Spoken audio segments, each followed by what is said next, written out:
A 16-kilometer wide land bridge that connected Michigan to Ontario 9,000 years ago is now completely underwater, and scattered across its submerged surface are more than 60 stone structures that nobody knew existed until underwater mapping technology became good enough to find them in 2007. These aren't small features. Some drive lanes stretch hundreds of meters, some formations cover areas the size of football fields, and the infrastructure spans multiple kilometers of what researchers call the Alpena Amberley Ridge, now sitting 120 feet below Lake Huron. What they represent is a complete engineered hunting landscape built to intercept caribou migrations, with different types of structures for different strategies. Massive communal sites like Drop 45, where dozens of people work together during spring hunts, and smaller individual blinds used by families during fall when herds dispersed. The scale alone tells us these weren't random shelters or opportunistic hunting spots, but planned infrastructure that required coordination between multiple groups, maintained over generations, and designed with enough understanding of animal behavior to predict exactly where thousands of caribou would travel each season, and how to position stone walls to funnel them into kill zones. 10,000 years ago, you could walk from Michigan to Ontario. No boat, no bridge, just your feet on dry ground. The path was a limestone causeway 16 kilometers wide, cutting diagonally across what is now the center of Lake Huron. You'd walk over rugged bedrock capped with glacial till, past shallow ponds and marshes, through forests of spruce and tamarack. The air would be cold, subarctic cold.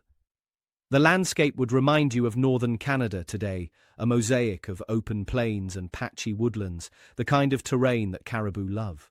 Today, that causeway is 120 feet underwater, the forests are drowned, the caribou are gone, and the land bridge, the Alpena Amberley Ridge, is a silent reef that only sonar operators and divers ever see. The transformation happened because of ice. 18,000 years ago, the Laurentide ice sheet covered the entire Great Lakes region. It was a wall of ice over 2 kilometers thick in places, heavy enough to press the Earth's crust downward like a thumb on soft clay. As the climate warmed, the ice began to retreat northward, and meltwater pooled in the basins it left behind, forming the ancestors of the modern Great Lakes. But the retreat wasn't smooth.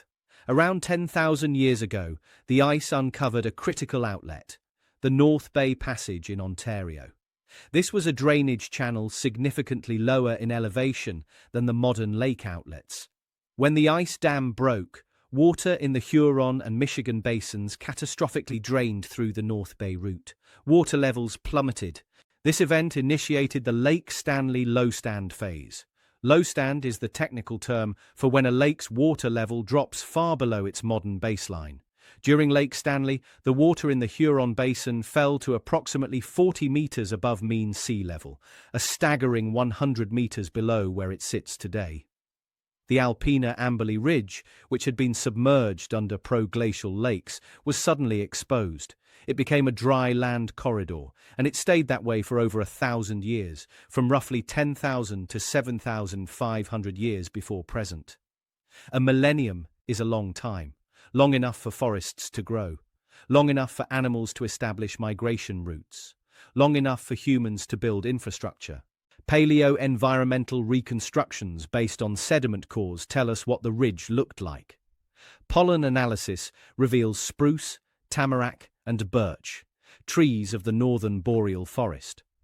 Microfossil assemblages, including testate amoeba, indicate sphagnum bogs and small Arctic ponds. The climate was cold, the summers short.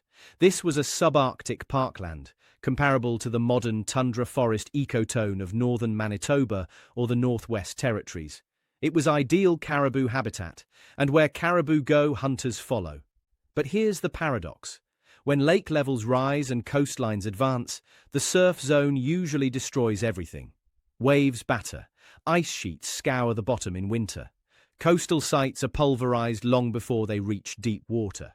So how did delicate stone structures survive? The answer is what archaeologists call the Pompeii effect. The inundation of the Alpena Amberley Ridge wasn't violent. The transition from the Lake Stanley low stand to the later, higher Nipissing phase occurred as isostatic rebound, the slow rising of the Earth's crust after the weight of the ice was removed, gradually closed the North Bay outlet. Water levels rose, but the rise was relatively low energy. There was no storm surge, no catastrophic wave action. The ridge was gently drowned. Add to that the unique preservation environment of Lake Huron. The water is cold, averaging just a few degrees Celsius at depth.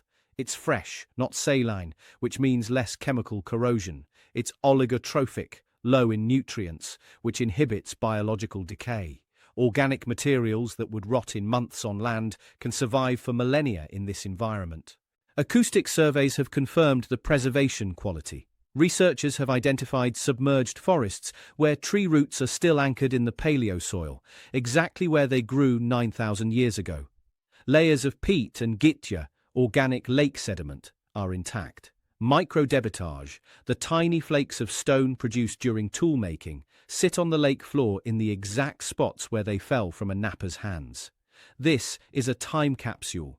The hunting structures on the Alpena Amberley Ridge have remained untouched since the day the water covered them. Unlike terrestrial archaeological sites, which have been disturbed by millennia of agriculture, development and looting, these sites are pristine. And what those structures reveal is unlike anything preserved on land. Two parallel lines of stone, 30 meters long, 8 meters apart, leading to a dead end. It's not a wall designed to keep something out. It's a funnel built to trap something in. This is Drop 45, the most complex and well-documented hunting feature on the Alpena Amberley Ridge. It sits in 37 meters of water, roughly 56 kilometers southeast of Alpena, Michigan, on a strategic bottleneck of the ancient land bridge. And it was engineered with a level of precision that challenges every assumption about what primitive hunters were capable of. The architecture of Drop 45 is not random. It's a purpose-built killing zone. The site is located on a narrow, upward-sloping isthmus less than 2 kilometers wide. To the west, a raised cobble pavement, a natural feature formed by wave action during earlier lake phases. To the east, a marsh. This geography creates a natural choke point, a place where migrating animals would be forced into a narrow corridor. The Paleo-Indian hunters didn't just use this bottleneck, they enhanced it. The core of the site consists of two parallel stone lines constructed on level limestone bedrock. The stones are local materials, glacial boulders and limestone slabs, ranging in size but all manageable by human hands. The lines define a lane exactly 8 meters wide and 30 meters long. At the far end, the lane leads directly into a cul-de-sac formed by the cobble pavement. An animal entering the lane would be funneled toward a dead end with no escape route. Integrated into the stone lines are 3 circular hunting blinds. These are low walls made by piling stones, just high enough to conceal a crouching or sitting hunter. The positioning is tactical. The blinds are built directly into the drive lane, allowing hunters to strike at close range as animals pass through the corridor. The design mirrors caribou hunting structures found in the Arctic, used historically by Inuit and other circumpolar peoples. Caribou are creatures of habit. They follow linear features in the landscape, ridgelines, shorelines, even lines of rocks. Hunters exploit this by building drive lanes of brush, stone, or simply cairns, rock piles that serve as visual markers. The animals perceive these lines as barriers and naturally move between them, unwittingly entering an ambush zone. At Drop 45, sonar data reveals additional features. Flanking lines extend perpendicular to the main drive lane, widening the catchment area. These extensions gathered animals from a broader swath of the ridge and directed them into the central funnel. The total area of the kill zone, including the blinds and the cul-de-sac, covers roughly 0.28 hectares, a space 100 meters by 28 meters. But this raises a logistical problem. A structure this large, this complex, couldn't be built or operated by a single family. It would require coordination, The scale of Drop 45 suggests it was designed for communal hunts, large-scale operations targeting the massive caribou herds that migrate in the spring. Computer simulations of caribou movement on the Alpina Amberley Ridge indicate that during the spring migration, animals would move northward in aggregations numbering in the hundreds or thousands. Intercepting a herd that size required more than a lone hunter with a spear. It required a system, and systems require people. The construction of Drop 45 would have demanded the labor of dozens of individuals to move the stones, to position them correctly, to integrate the blinds into the lane. The operation of the site would have required even more coordination. Hunters stationed in the blinds, others driving the animals toward the lane, still others waiting at the cul-de-sac to finish the kill. This implies that multiple bands of hunter-gatherers aggregated on the ridge during the spring, pooling their labor to build and maintain the infrastructure. It wasn't just a hunt, it was a social event, a gathering where groups traded, formed alliances, exchanged information, and likely performed rituals. The spring aggregation was the economic and social heartbeat of life on the ridge. But Drop 45 isn't the only structure they built. Scattered across the Alpina Amberley Ridge are more than 60 stone features. From the air, or on sonar, they look random, like glacial debris tossed by retreating ice. But when you map them, a pattern emerges. Each one is V-shaped, and every V points in the same direction, upslope. These are hunting blinds, simpler structures than Drop 45, but no less sophisticated in their purpose. A V-shaped blind consists of two converging stone arms with a central area just large enough for one person to crouch. The design is elegant. The V provides concealment from multiple angles, and the stone walls offer protection from the wind, which in a subarctic environment can be the difference between a successful ambush and hypothermia. The orientation is critical. The blinds are positioned with the point of the V facing upslope or along the crest of a ridge, locations where animals would naturally travel. Caribou, especially during migration, prefer to move along high ground where they can see potential predators. The hunters knew this. They positioned their blinds to intercept animals following these predictable routes. Acoustic surveys have identified specific examples: the West V blind, the Overlook blind, each positioned on elevated terrain with clear sightlines. These weren't opportunistic hiding spots, they were carefully chosen ambush points. The difference between the V-shaped blinds and a complex like Drop 45 lies in scale and strategy. Drop 45 was designed for communal hunts, large groups of people working together to take down a massive herd.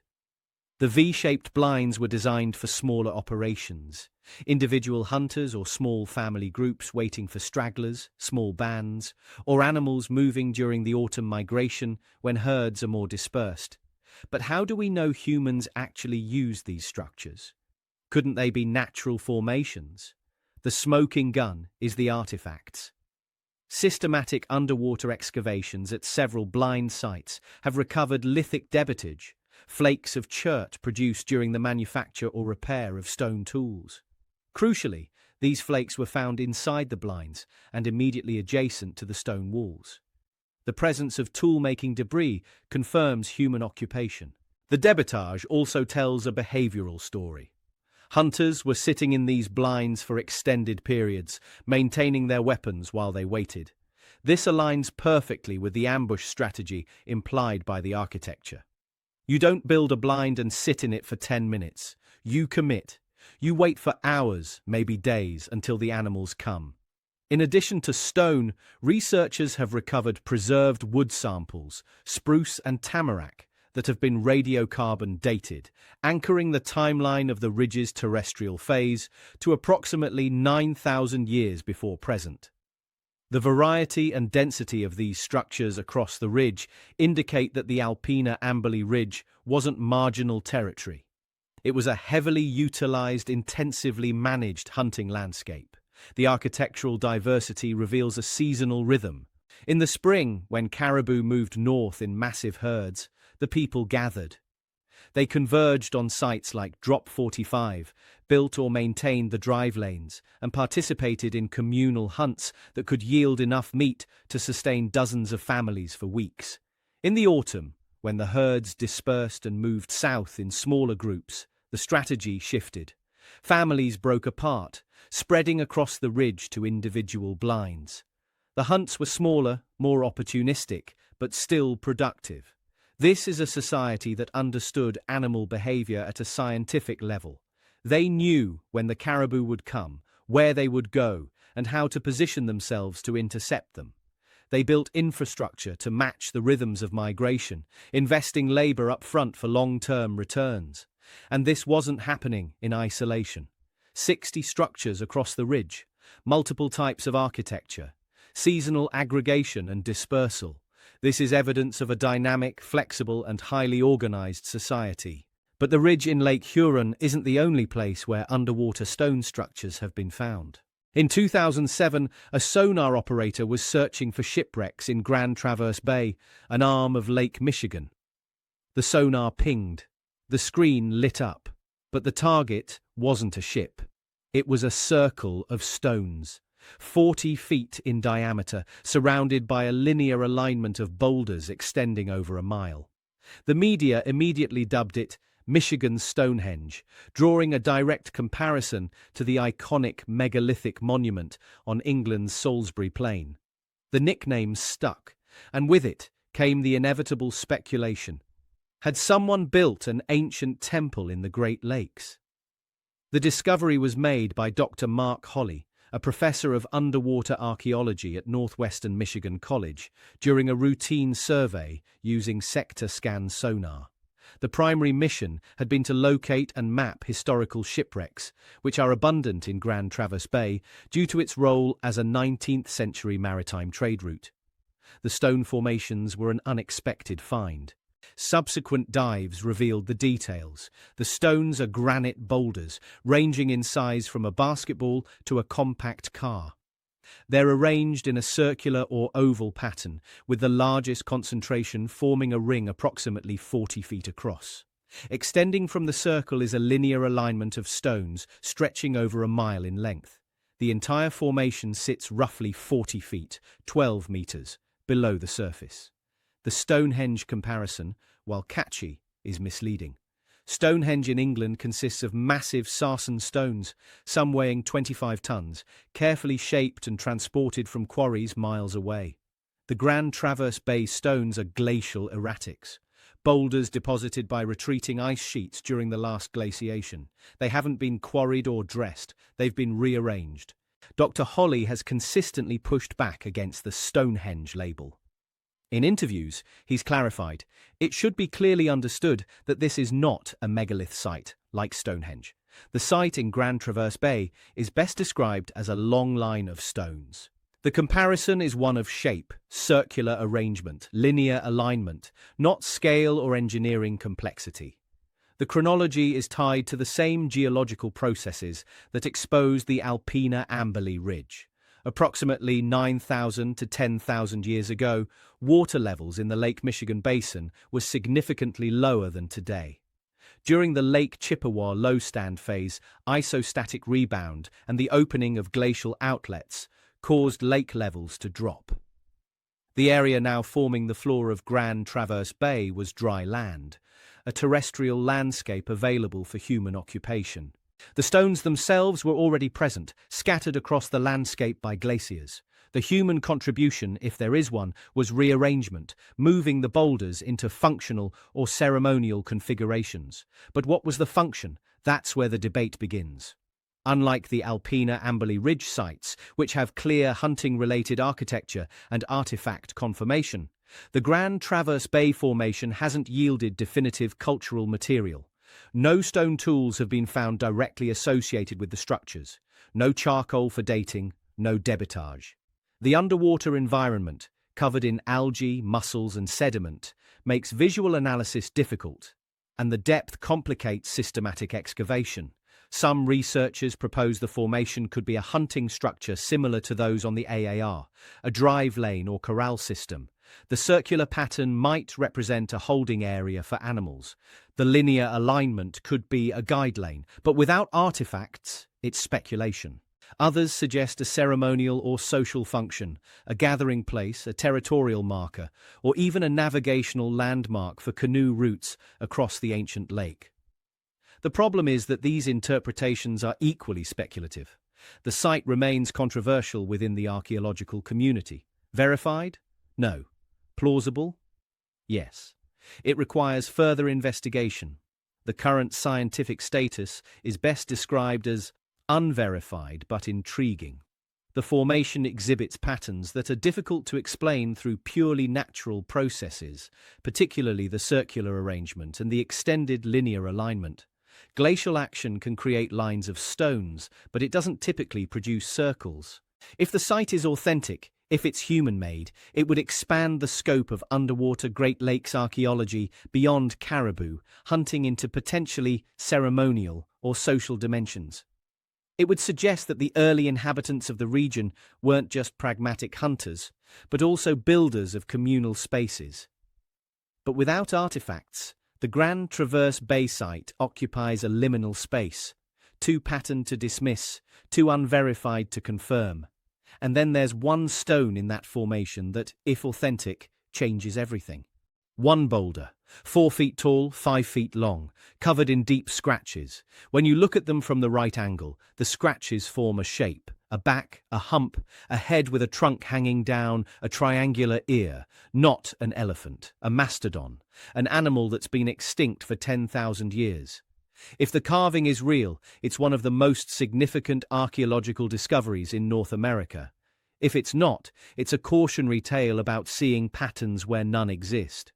The boulder in question was identified by Mark Holley's team during their dives in Grand Traverse Bay. The markings are incised, carved into the surface of the granite. They're not paint or shallow scrapes. They're deep grooves, cut with enough force to remove material. The resemblance to a mastodon is striking, at least to the human eye. The outline includes features that match the anatomy of Mammut americanum, the American mastodon. A high-domed back, a pronounced shoulder hump, a downward curving trunk, and what appears to be a triangular ear.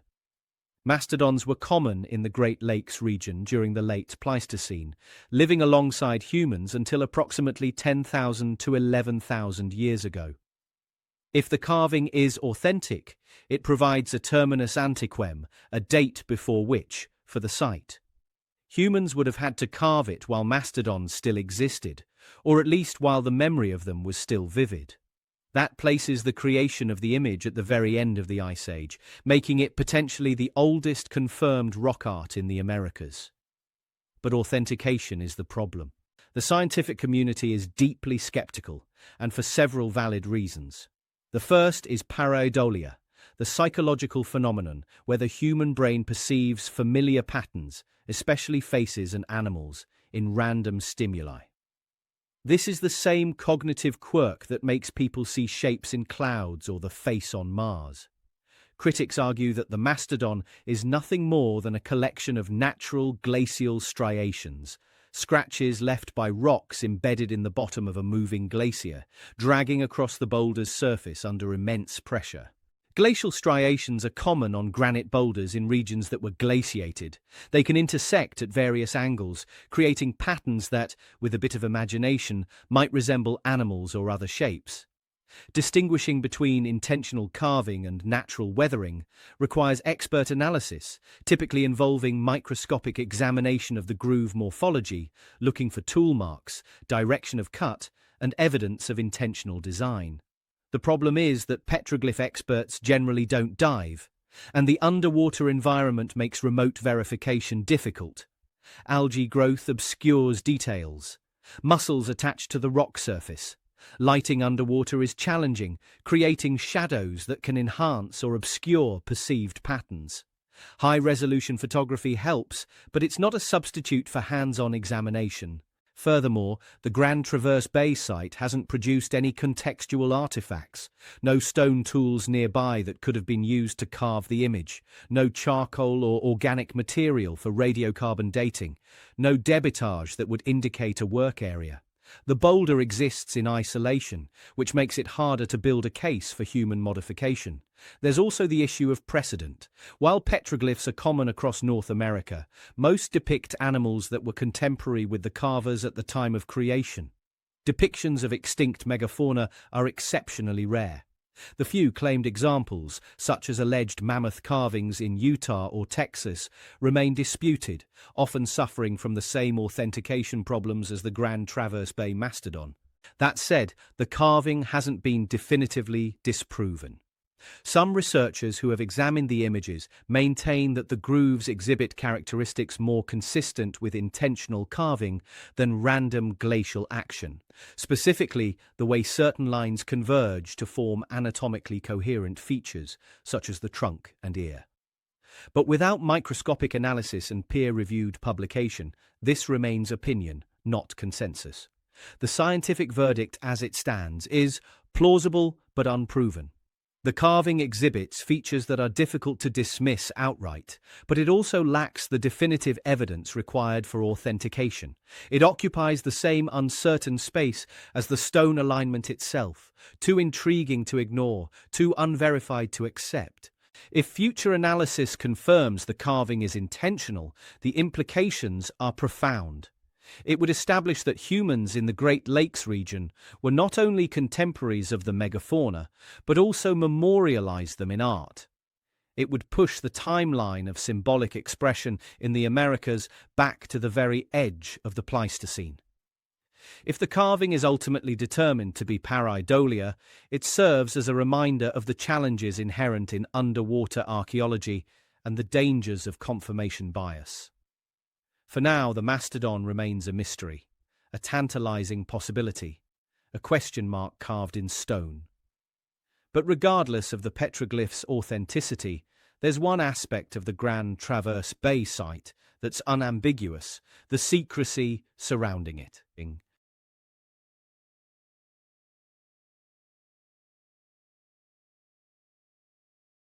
If you want to visit the Grand Traverse Bay site, you're out of luck. The exact GPS coordinates are locked away. No public access, no recreational diving. This isn't government censorship. It's not a cover-up. It's protection. And it's being enforced by the very people whose ancestors may have built the site. Upon discovering the stone formations, Mark Holley made a decision. He shared the precise location with the Grand Traverse Band of Ottawa and Chippewa Indians, the federally recognized tribe whose traditional territory includes Grand Traverse Bay. He did not release the coordinates to the public.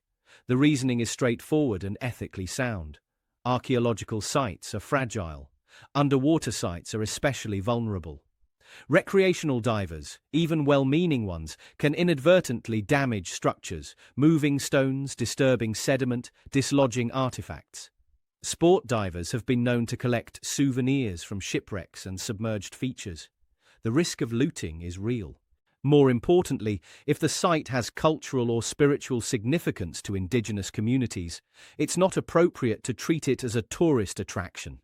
Many tribes consider ancient sites to be sacred spaces, places where ancestors lived, worked, or performed ceremonies. Public access can be a form of desecration. This approach, sharing information with descendant communities and restricting public access, is standard practice in indigenous archaeology. It's part of a broader shift in the field toward collaborative research, where indigenous nations are partners in the investigation and stewardship of their own heritage, not passive subjects of academic study. But secrecy has unintended consequences. In the absence of public access and independent verification, online communities have filled the void with speculation.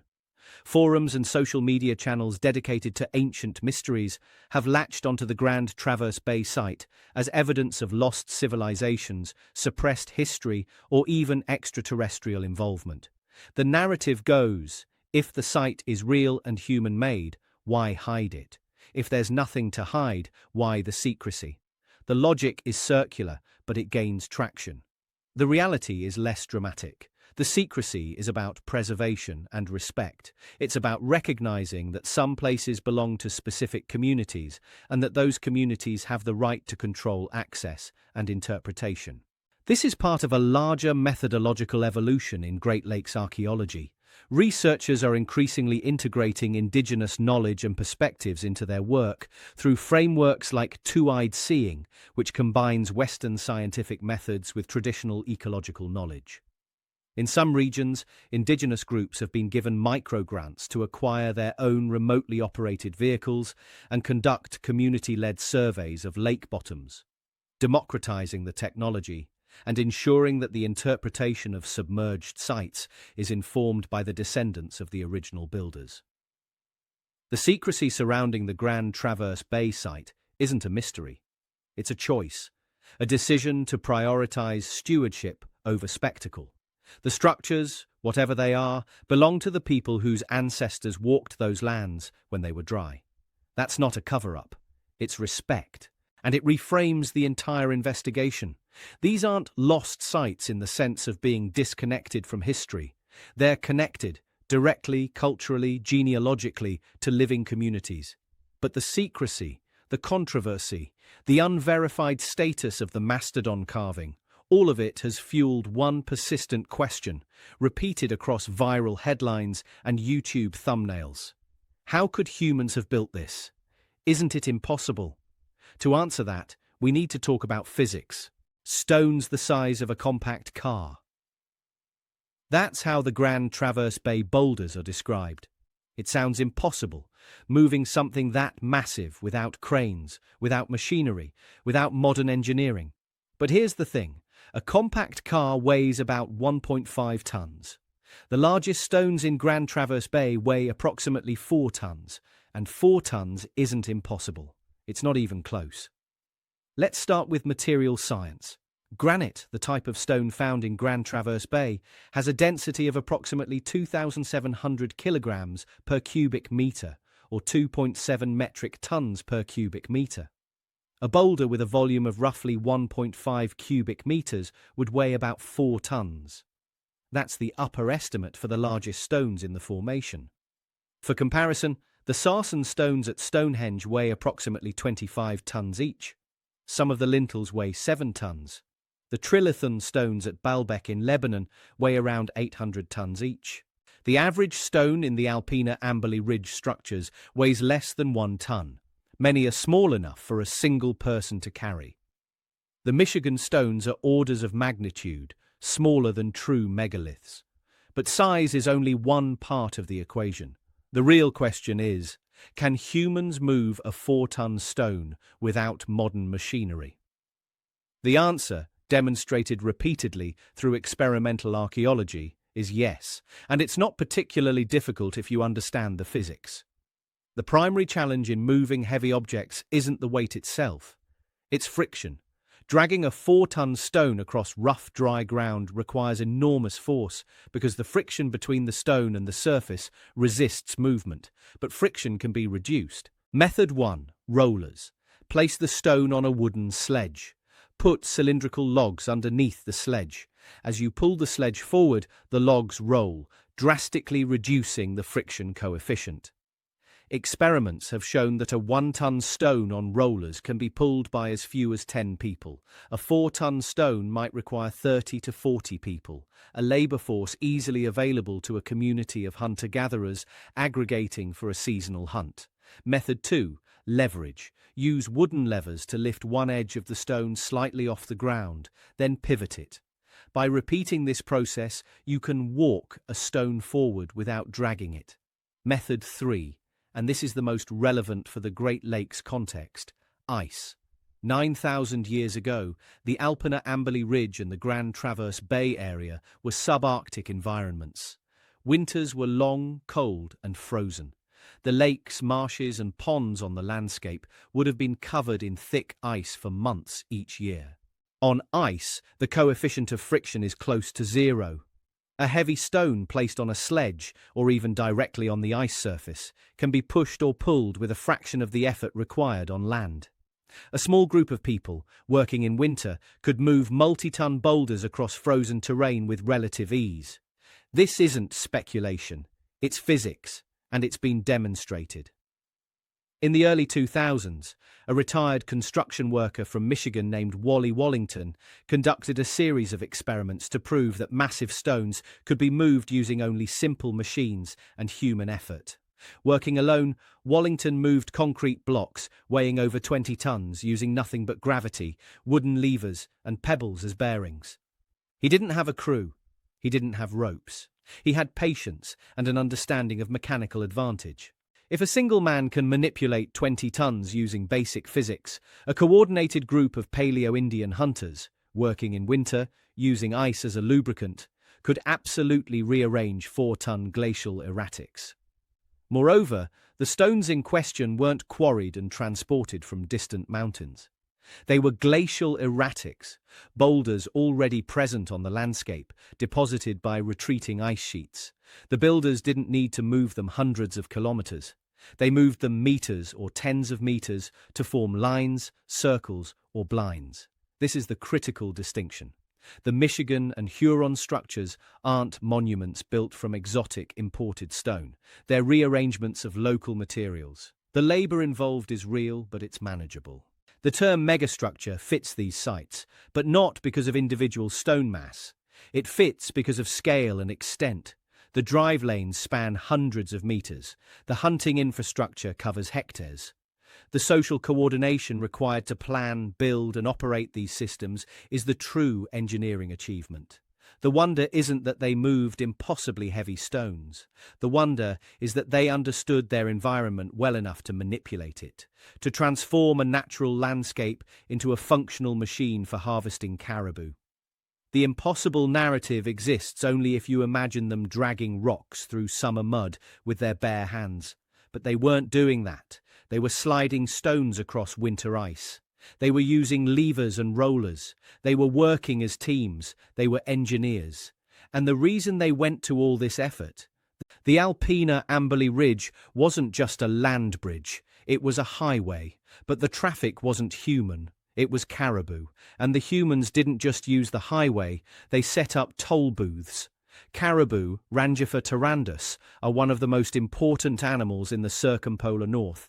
Historically and prehistorically, they've sustained human populations across the Arctic and subarctic for thousands of years. They're large, providing substantial meat yields. Their hides are thick and insulating, ideal for clothing and shelter in cold climates. Their antlers can be carved into tools. Their sinew makes thread. They are, in essence, a complete survival package. But what makes caribou especially valuable to hunters is their behavior. They're migratory. They move in predictable patterns, following seasonal routes between calving grounds and winter feeding areas. They travel in herds, sometimes numbering in the thousands. And critically, they follow linear features in the landscape. Caribou instinctively move along ridgelines, shorelines, and other natural corridors. When they encounter a line of rocks or brush, they tend to perceive it as a barrier and move alongside it or between gaps. This behavior can be exploited. For millennia, Arctic peoples have built drive lanes, linear arrangements of cairns, sticks, or stones designed to guide caribou into ambush zones. The Inuit call these structures inuksut. They don't need to be solid walls, they just need to be visible enough to funnel the animals. The Alpena Amberley Ridge during the Lake Stanley lowstand was perfectly positioned to intercept migrating caribou. The ridge ran diagonally across the basin, connecting what is now Michigan and Ontario. Herds moving north in the spring or south in the autumn would naturally funnel onto the ridge. The narrow isthmus at Drop 45, bounded by a cobble pavement and a marsh, was an ideal choke point. The archaeological evidence confirms that the people living on and around the ridge were focused on caribou. Faunal analysis from terrestrial sites in the region shows heavy reliance on caribou during the early Holocene. The stone structures themselves, drive lanes, blinds, ambush points, are functionally identical to caribou hunting features found across the modern Arctic. But why build permanent infrastructure? Why not just hunt opportunistically? The answer is efficiency. In a low population environment, encounter hunting, wandering the landscape until you stumble upon an animal, is inefficient and risky. You might go days or weeks without a kill. Intercept hunting, positioning yourself at a place where animals must pass, is far more reliable, but it requires knowing where the animals will be. The Alpina Amberley Ridge structures represent a high initial investment of labor, gathering stones, arranging them, testing and refining the design. But once built, they could be used for generations. The same drive lane that guided a herd this year would work again next year and the year after. It was infrastructure, capital investment in future returns. This is resource management on a landscape scale. The people of the Alpina Amberley Ridge weren't just reacting to their environment. They were modifying it, shaping it to improve their odds of survival. The implications go beyond hunting tactics. The structures reveal long-term planning and an understanding that the labor invested today will pay off for children and grandchildren. That's not primitive. That's sophisticated economic thinking. But a single family, working alone, couldn't build a structure like Drop 45. They needed help, and that means they needed a society. Building a 30-meter stone lane with integrated blinds requires dozens of people. Operating it, driving the caribou, manning the ambush points, processing the kill requires even more. So where did they all come from? The traditional model of Paleo-Indian society depicts small, highly mobile family bands, maybe 10 to 20 people, moving constantly across the landscape, rarely interacting with other groups. It's a model of isolation and independence, but Drop 45 doesn't fit that model. The structures on the Alpina Amberley Ridge tell a different story. Computer simulations of caribou migration across the ridge suggest that during the spring, herds would move northward in massive aggregations, potentially numbering in the thousands of animals. Intercepting a herd that size isn't a job for a single family. It's a communal effort. The scale of the infrastructure supports this. Constructing Drop 45, gathering the stones, transporting them to the site, arranging them into functional lanes and blinds, would have required at least 30 to 50 people working over several days or weeks. That's more labor than a single band could provide. The operation of the site would have required similar numbers. You need hunters in the blinds. You need people driving the caribou toward the lane, making noise, waving, creating pressure to move the herd in the right direction. You need butchers to process the carcasses. You need people to transport the meat, preserve it, distribute it. This is a coordinated, large-scale operation, and it implies social aggregation. The model that emerges from the archaeological evidence is one of seasonal gathering. During the spring migration, multiple bands of hunter-gatherers would converge on the Alpina Amberley Ridge. They would pool their labor to build or maintain the hunting structures. They would coordinate the hunt, and then they would share the harvest. But the gathering wasn't just economic, it was social. When bands aggregate, they trade goods, they exchange information about distant territories, about where resources are abundant, about dangers. They arrange marriages, strengthening alliances between groups. They perform rituals, reinforcing cultural identity. The spring aggregation on the ridge would have been the social heartbeat of the region, the time when isolated bands reconnected with the larger community. Archaeological evidence supports this interpretation. Excavations at some of the ridge structures have recovered not just lithic debitage, but also charcoal and ash, indicating the presence of hearths. People weren't just hunting here, they were living here, at least temporarily. The presence of tool-making debris, thumbnail scrapers, quartz flakes, suggests active habitation and the maintenance of equipment. The distribution of artifact types also hints at trade networks. Some of the stone materials found on the ridge are non-local, sourced from quarries hundreds of kilometers away. This implies either long-distance movement by individuals or exchange between groups. But if the spring was a time of aggregation, what happened in the autumn? The archaeological record shows a different pattern. The smaller V-shaped blinds scattered across the ridge are better suited for intercepting small groups of animals or stragglers. These structures could be operated by one or two hunters, solo or family-sized groups. This corresponds to the autumn migration, when caribou herds are more dispersed and families would have broken apart to cover more territory. The social rhythm, then, was one of expansion and contraction. Spring, aggregate, hunt communally, socialize. Autumn, disperse, hunt individually, prepare for winter. This is a dynamic, flexible society, not a static, isolated collection of wandering families, but a complex network of bands that shifted their social organization in rhythm with the seasons and the movements of the animals they depended on. The sophistication lies not in the stone structures themselves, but in the social systems that enabled their construction and use, the ability to coordinate labor across multiple groups, the ability to plan for future seasons, the ability to share the harvest without descending into conflict. That's the real engineering. But how do we know all this? How can archaeologists reconstruct social behavior from stone piles underwater? The answer lies in the technology that made these discoveries possible. In 2005, mapping the floor of Lake Huron required a sonar rig worth $68,000, a research vessel, and a team of specialists. In 2025, you can do it with a consumer-grade remotely operated vehicle that costs less than $5,000. The democratization of underwater technology has transformed Great Lakes archaeology from a niche specialty into a central research frontier. The discovery and documentation of the Alpena Amberley Ridge structures followed a three-phase technological evolution. Phase 1, broad mapping, 2005-2010. In the early years, researchers used side-scan sonar and differential GPS to create bathymetric maps of the lake floor.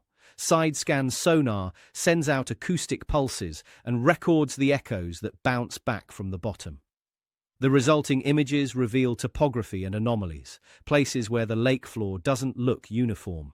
This phase identified targets, features that looked artificial or at least unusual, stone piles, linear alignments, circular depressions. But sonar can't tell you definitively whether a target is cultural or natural. You need visual confirmation. The equipment required for this phase was expensive and specialized, limiting access to well-funded university programs or government agencies. Phase 2, visual ground truthing, 2010-2020. Once targets were identified, researchers deployed remotely operated vehicles and, in some cases, human divers to visually inspect the sites. ROVs equipped with cameras and lights descended to the lake floor, providing video footage and still images of the structures. This phase confirmed that the stone lines weren't glacial moraines but deliberate constructions. It also allowed for limited artifact collection, including the recovery of lithic debitage and wood samples. The technology during this phase was still costly, but becoming more accessible. High-frequency sector-scan sonar and compact ROVs reduced costs from the $68,000 range to around $15,000 and $30,000, bringing it within reach of smaller institutions. Phase 3, virtual reconstruction, 2020-present. The current phase leverages artificial intelligence, 3D photogrammetry, and virtual reality. Modern ROVs equipped with AI-driven image correction can automatically adjust for visibility issues, algae growth, and light attenuation, producing clear, high-resolution imagery even in murky water. Photogrammetry software stitches together hundreds of images to create 3D models of the structures, allowing researchers to handle the stones virtually, measure them precisely, and visualize them from any angle. Virtual reality environments reconstruct the Alpena Amberley Ridge as it appeared 9,000 years ago. Dry land, with forests, caribou, and the stone structures in their original terrestrial context. Perhaps most importantly, the cost has plummeted. Consumer-grade ROVs with HD cameras are now available for under $5,000, and some indigenous communities have been given micro-grants to purchase their own equipment and conduct community-led surveys. This democratization ensures that the interpretation of submerged sites isn't controlled solely by academic institutions, but includes the perspectives of descendant communities. One of the most innovative applications of this technology is simulation. Researchers have built virtual models of caribou behavior using cultural algorithms and influence maps. These simulations test how caribou would move across the ridge under different environmental conditions and structure configurations. By running thousands of iterations, the software can predict where additional hunting structures might be located, significantly narrowing the search area in the vast expanse of the lake floor. The technology isn't just finding structures, it's building understanding. Virtual reconstructions allow researchers to step into the past, to see the ridge as the hunters saw it, to test hypotheses about how the structures functioned. And the democratization of the tools ensures that this research is collaborative, inclusive, and grounded in multiple ways of knowing. The upcoming 2026 Society for Historical Archaeology conference in Detroit is expected to showcase the latest findings, including new sites identified through predictive modeling and additional artifact recoveries from existing structures. But even as the technology reveals more, one question remains unanswered. If these structures were so effective, if the people who built them were so sophisticated, why did it all end? What happened to the caribou? And what happened to the people who depended on them? When coastlines advance and water levels rise, the usual result is destruction. The surf zone, the turbulent, high-energy boundary between land and water, is a relentless grinding machine. Waves batter, ice scours. Coastal sites are pulverized long before the water gets deep enough to protect them. So how did the delicate stone structures on the Alpina Ambeli Ridge survive intact for 9,000 years? The answer is, they drowned gently. The inundation of the Alpina Ambeli Ridge was driven by the same geological processes that had exposed it in the first place, but in reverse. During the Lake Stanley Lowstand, water drained through the North Bay outlet in Ontario, a low-elevation passage opened by the retreating Laurentide ice sheet. This kept lake levels in the Huron Basin around 100 meters below modern levels. But isostatic rebound, the slow rising of the Earth's crust after the weight of the ice was removed, was ongoing. As the crust rebounded, the North Bay outlet gradually rose, reducing its capacity to drain water. Eventually, it closed. When the outlet closed, the lakes had nowhere to drain. Meltwater from the remaining ice sheets, combined with precipitation, caused water levels to rise. The transition from the Lake Stanley phase to the later Nipissing phase involved a rise of over 100 meters, but this rise occurred over several thousand years, roughly from 7,500 to 4,500 years before present. From a geological perspective, that's rapid. From a human perspective, it's slow. We're talking about a rise of a few centimeters per year, maybe faster in some intervals, slower in others. Fast enough that within a few generations, the landscape would look noticeably different. Slow enough that there was no catastrophic flood, no single apocalyptic event. Critically, the energy of the transgression was low. There was no massive storm surge pushing water violently inland. The water rose quietly, flooding marshes, filling depressions, submerging forests.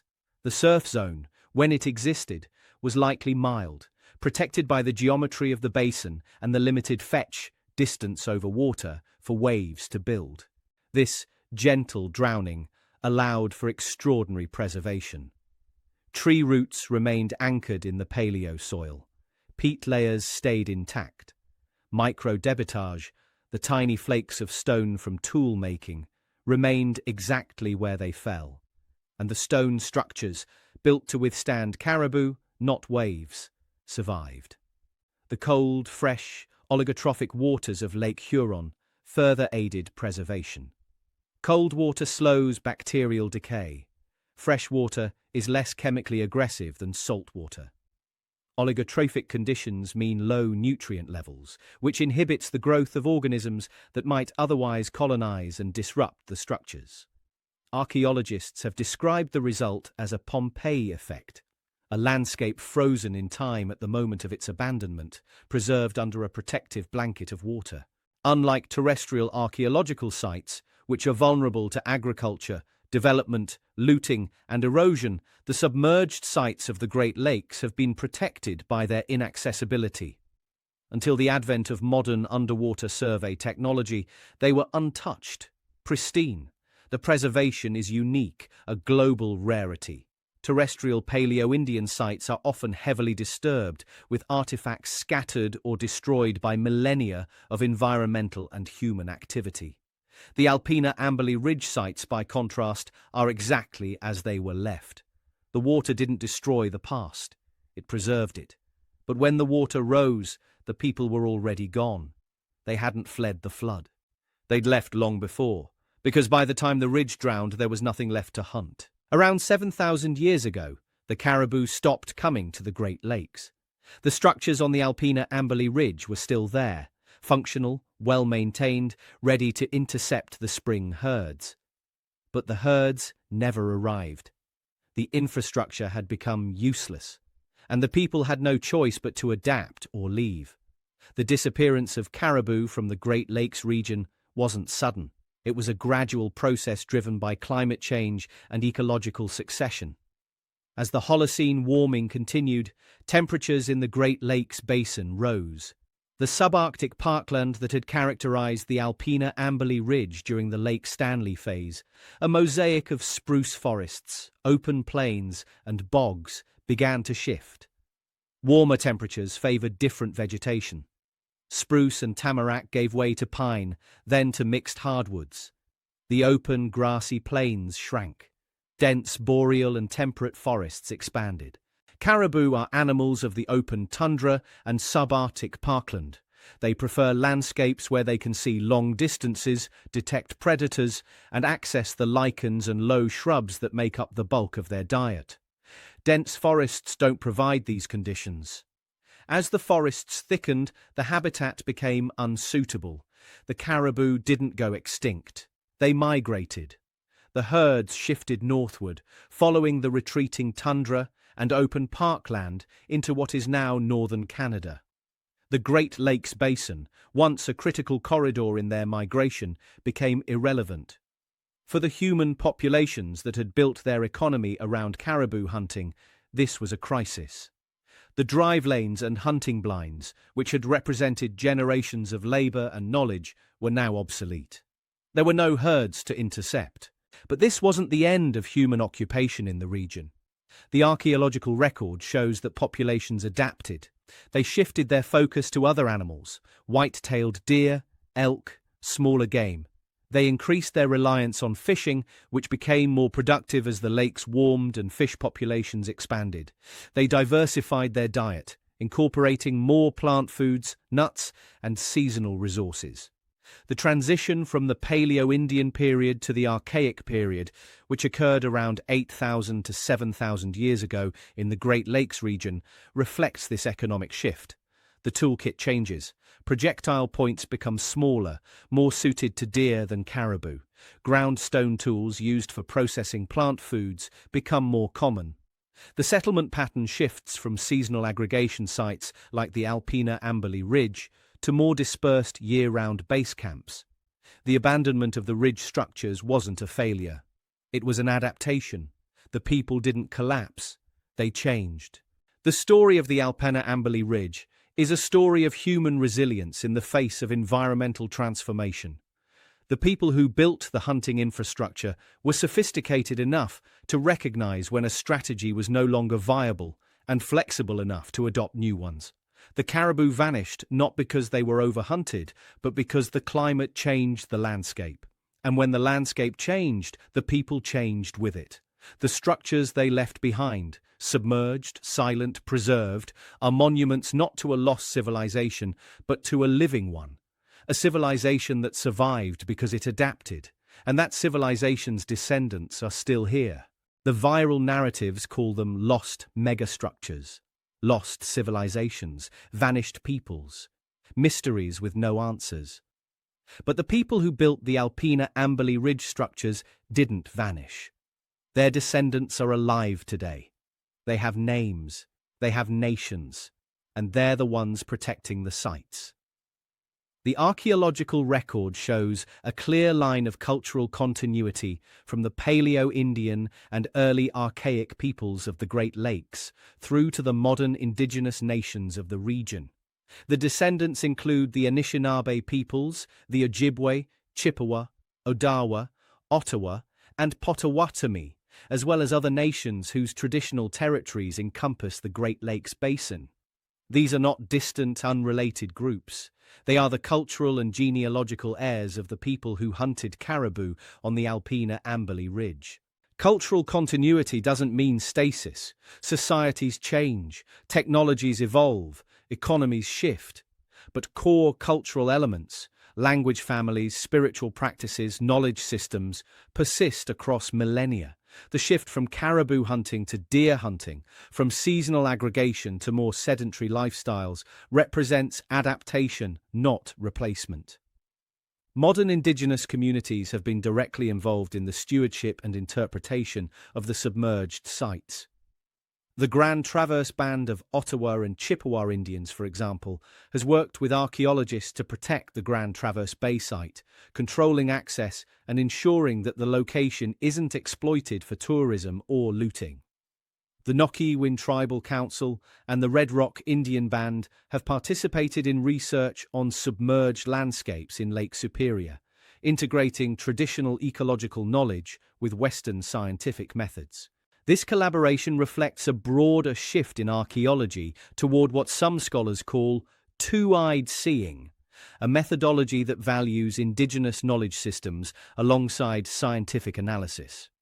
Traditional ecological knowledge, passed down through generations, includes information about landscape changes, animal behavior, and resource use that can complement and enhance archaeological interpretations. In some cases, indigenous communities have been given microgrants to purchase their own remotely operated vehicles and conduct community-led surveys of lake bottoms. This democratization of technology ensures that the descendants of the builders have agency in the investigation of their own heritage. The involvement of indigenous communities also challenges the lost civilization narrative. Framing these sites as mysterious, unsolved, or disconnected from modern populations erases the living people whose ancestors created them. It perpetuates the harmful myth that indigenous peoples were too primitive to build complex structures, implying that some external force, whether a lost advanced civilization or extraterrestrial intervention, must be responsible. The reality is the opposite. The sophistication of the Alpena Amberley Ridge structures reflects the ingenuity, knowledge, and organizational capacity of the ancestors of modern indigenous nations. Recognizing that isn't just historically accurate, it's a matter of respect. These aren't lost sites, they're ancestral sites. The civilization that built them didn't vanish, it transformed, adapted, and persisted. The underwater structures are messages from the past, but they're not messages to everyone. They're messages from ancestors to descendants, and the descendants are listening. The true wonder of the Great Lakes megastructures isn't that they're impossible. It's that they're evidence of a continuous indigenous presence in the region spanning 10,000 years. A presence that survives despite centuries of displacement, dispossession, and erasure. So when we ask, who could have built this? The answer is simple: the ancestors of the people who are still here. The viral headlines got one thing right. These are megastructures. But the wonder isn't that they're impossible. The wonder is that they were necessary, and that the people who built them succeeded. Let's revisit what we know. The Alpena Amberley Ridge structures span kilometers. They represent landscape-scale engineering, not the movement of individual massive stones, but the transformation of entire territories into functional systems. The drive lanes, the blinds, the cairns, the flanking lines, all of it was designed to exploit the predictable behavior of migrating caribou. The people who built them understood animal ethology at a scientific level. They knew when the herds would arrive, where they would travel, and how to intercept them. They possessed the engineering skill to modify the environment to their advantage, using local materials and simple tools. They possess the social organization to coordinate labor across multiple bands, to aggregate seasonally, to share the harvest without descending into conflict. They invested in infrastructure that would serve not just their own generation, but their children's children. And they did all of this in a subarctic environment during a period of dramatic climatic and geological change, with none of the technological advantages we take for granted. That's not primitive. That's brilliant. The impossible narrative exists because we've underestimated them. We've assumed that people without metal tools, without writing, without cities, couldn't plan, couldn't engineer, couldn't think strategically. But the evidence says otherwise. The structures also reveal something deeper, the ability to adapt. When the caribou left, the people didn't collapse. They shifted. They found new resources. They changed their economy. They survived. What we're discovering now, through sonar and ROVs and virtual reconstructions, is just the beginning. Predictive modeling suggests there are more structures out there, still hidden under the silt and algae. The 2026 Society for Historical Archaeology conference will present new findings, new sites, new interpretations, new technologies. But the most important discoveries aren't technological. They're conceptual. Every submerged site we find, every artifact we recover, every structure we map, challenges the stories we've told about the past. It forces us to revise our assumptions about who could build what, when, and why. The lost civilization is indigenous North America itself, a civilization that has been systematically erased, dismissed, and underestimated for centuries. The Great Lakes structures aren't evidence of aliens or Atlantis. They're evidence of human ingenuity, of cooperation, of long-term thinking, of resilience. And that's the real story worth telling. The viral claim, humans could never build this, is backwards. Humans did build this. And the fact that it seems impossible to us says more about our assumptions than it does about their capabilities. So here's the final question, the one we should carry forward. What else have we dismissed as impossible simply because we couldn't imagine it? What other achievements have we overlooked? What other histories have we erased? Because we assumed that the people who came before us weren't smart enough, weren't organized enough, weren't human enough. The stones beneath Lake Huron suggest an answer. We've underestimated them at every turn, and we're still catching up. The remotely operated vehicle ascends. Its lights fade into the blackness above, leaving the stone lanes of Drop 45 in silence once again. 9,000 years of silence, interrupted only by the occasional curious fish, the slow drift of sediment, the cold currents moving across the ridge. But the silence has been broken. The structures are no longer unknown. The people who built them are no longer invisible. These aren't mysteries. They're messages. Messages from engineers who conquered ice. From hunters who read the land like a text, who understood that survival required more than strength. It required knowledge, cooperation, and the willingness to invest in a future they might not live to see. Messages from societies that gathered and dispersed with the seasons, that adapted when the world changed, that didn't need alien help or lost civilizations to achieve what seems to us impossible. They had human intelligence. They had social cooperation. They had necessity. And now, as we face our own era of climatic transformation, as coastlines shift and ecosystems change, perhaps we should pay closer attention to what they left behind. Not as a mystery to solve, but as a lesson in resilience. The impossible was never impossible. We just forgot to look underwater.